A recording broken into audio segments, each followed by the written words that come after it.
श्री राम जी का विवाह और राज्याभिषेक दोनों ही शुभ मुहूर्त देखकर शास्त्रों के अनुसार विधि पूर्वक संपन्न किए गए थे। फिर भी न तो उनका वैवाहिक जीवन सुखद रहा और न ही राज्याभिषेक पूर्ण हो सका। विवाह के तुरंत बाद उन्हें वनवास मिला और राज्याभिषेक के दिन ही उन्हें राजमहल की जगह वन की ओर प्रस्थान करना पड़ा।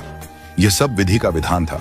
जब इस दुखद परिस्थिति का कारण पूछा गया तो महर्षि वशिष्ठ जी ने कहा, सुनहु भरत, भावी प्रबल बिलखी कहे मुनिनाथ, हानि लाभ जीवन मरण यश अपयश विधि हाथ।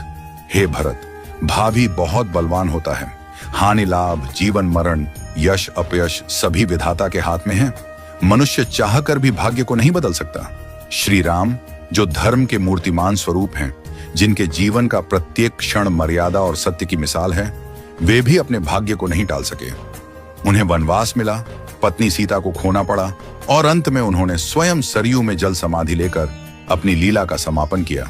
श्री कृष्ण, जिन्हें योगेश्वर कहा गया, जिन्होंने गीता में कर्म, ज्ञान और भक्ति का मार्ग बताया, वे भी अपने कुल के विनाश को नहीं रोक सके। उनके यादव वंश में आपसी कलह से एक दूसरे का संहार हुआ।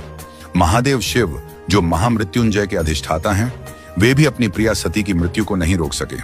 त्रिकालदर्शी होकर भी वे विधि के विधान को नहीं बदल सके।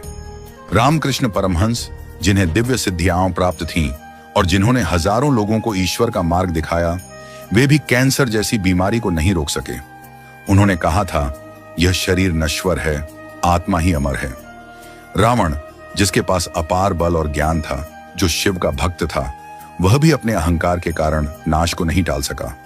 कंस, जो जानता था कि श्री कृष्ण उसका अंत करेंगे, फिर भी विवश था।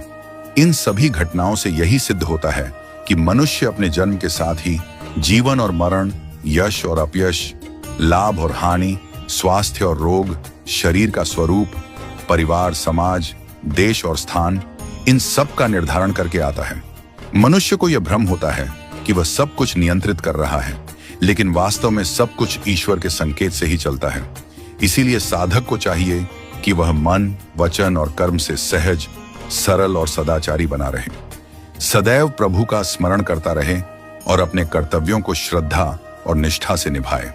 मुहूर्त न जन्म के लिए तय होता है, न मृत्यु के लिए। जब जन्म और मृत्यु ही निश्चित नहीं होते, तो बाकी सब कुछ क्षणिक और अस्थायी है। केवल प्रभु का नाम ही शाश्वत सत्य है। इसलिए सदैव ईश्वरमय रहो और आत्मा को परमात्मा के निर्देशों में लीन कर दो। यही सच्चा जीवन है। नियति को स्वीकार करना और प्रभु में समर्पित रहना। हमेशा अपना कर्म करो और बाकी सब कुछ प्रभु के ऊपर छोड़ दो। वही सब करने वाले हैं हम और